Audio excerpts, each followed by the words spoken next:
आपने हमारी पिछली क्लास देखी थी, कौन-सी क्लास थी आप बताइए?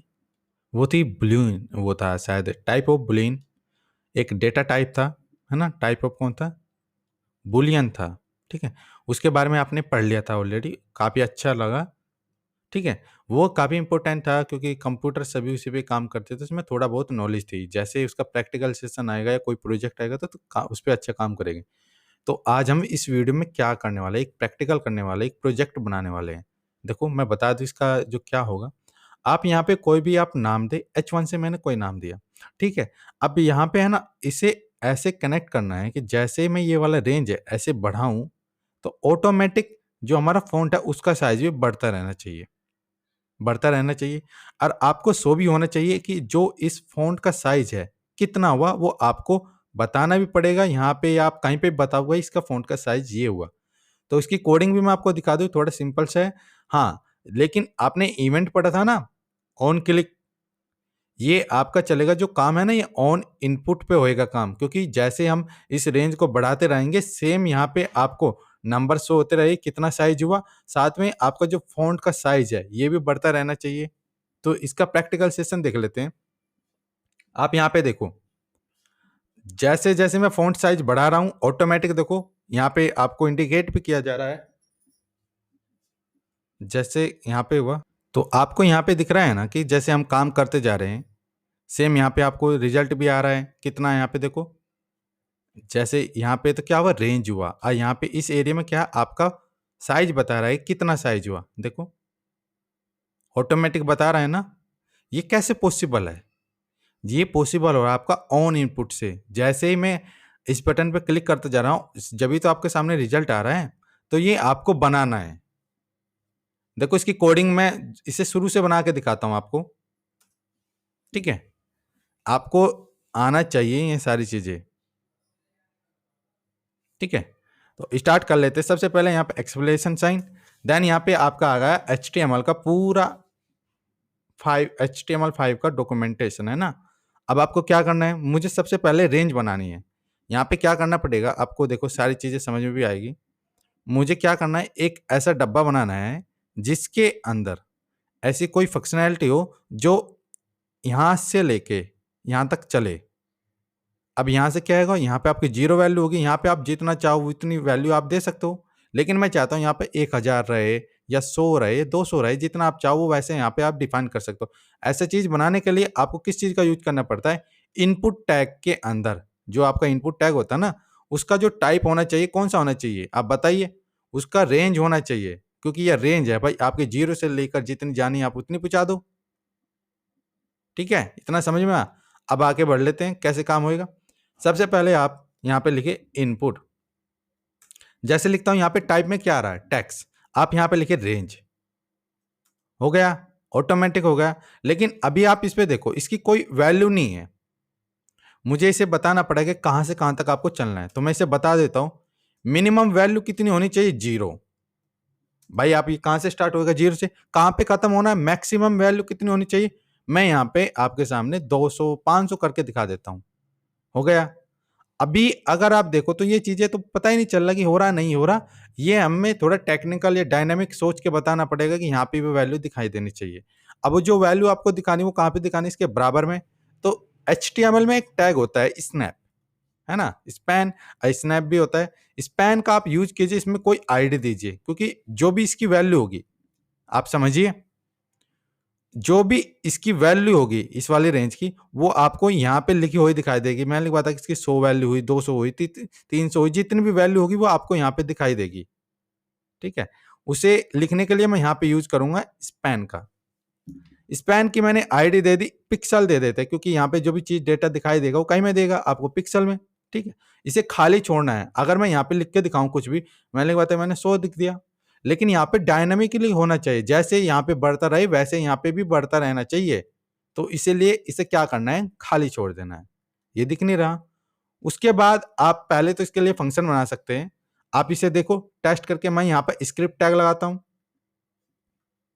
जैसे ही मैं स्क्रिप्ट टैब लगाता हूँ, इसका मतलब क्या हुआ, मैंने जावास्क्रिप्ट को अनेबल कर दिया। अब अनेबल करने के बाद आप देखो ये क्या है, एक फंक्शन है। जैसे क्लिक हो रहा है तब काम हो रहा है ना, उससे पहले तो नहीं हो रहा। तो इसे क्या करना पड़ेगा, एक फंक्शन बनाना पड़ेगा। फंक्शन आप बनाओ, मैंने यहाँ पे फंक्शन लिखा, फंक्शन का आप कोई भी नाम दे दो, मैंने इसे क्या नाम दिया, डेमो दिया, आप लोगों के सामने मैंने डेमो दिया, डेमो का तो नाम हुआ। अब इसकी फंक्शन की बॉडी, अब आप मुझे बताओ क्या ऐसे कैसे काम होगा। सबसे पहले मुझे क्या चाहिए, जो इस इनपुट के अंदर है, क्या है इसके इनपुट के अंदर, जो भी इसकी वैल्यू आएगी, तो आप कोई एक वेरिएबल बनाओ, वेरिएबल आप एक्स के नाम से बनाओ, किसी भी नाम से बनाओ, मैंने एक्स के नाम से बनाया। अब मैं इसके अंदर document dot gate element by ID, है ना, पता है ना, ये तो मैंने बताया था सिलेक्टर वाली क्लास में। यहाँ पे आप क्या नाम दोगे, आप इस आईडी का, और अभी आप देखो इसकी तो कोई आईडी है नहीं, तो आप इसे आईडी दो। आईडी मैंने दे दी राम या रेंज, मैंने इसकी आईडी क्या दी, आपके सामने रेंज दी, तो आपको क्या नाम टाइप करना है, रेंज, RANG, ठीक है। अब यहाँ पे डॉट मतलब है कि इस टैग की वैल्यू, डॉट का मतलब होता है की क्या चाहिए, की मतलब वैल्यू, मुझे वैल्यू चाहिए। अब यहाँ पे बोर्ड टाइप की वैल्यू आ रही, आप बाहर क्लिक कीजिए, देन एंटर, हो गया। अब मुझे क्या करना है, अब जो भी इसके अंदर लिखा जाएगा वो एक्स के अंदर है ना। अब एक्स के अंदर तो होगा। अब मैं एक वेरिएबल और बनाता हूं, क्योंकि मुझे स्पैन को भी स्टोर करना है, मैंने वायर नाम का बनाया, इससे भी मैं सेलेक्ट कर लेता हूं document dot gate element by ID, ठीक है, इतना तो पता है, ये हुआ। अब इसकी क्या है थी वैल्यू, क्या दी थी मैंने, px, मतलब क्या था, पिक्सल। अब मैं चाहता हूं जो भी y में लिखा जाए इनर HTML के थ्रू वो लिखा जाए जो हमारा x में हो।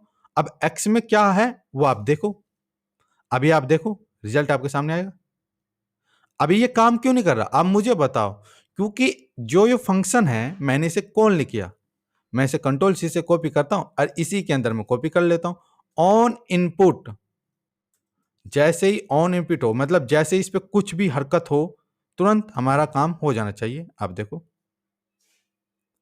हो गया, इतना काम तो कर लोगे, लेकिन यहां पे पिक्सल लिखना। अभी क्या है, ये नंबर है।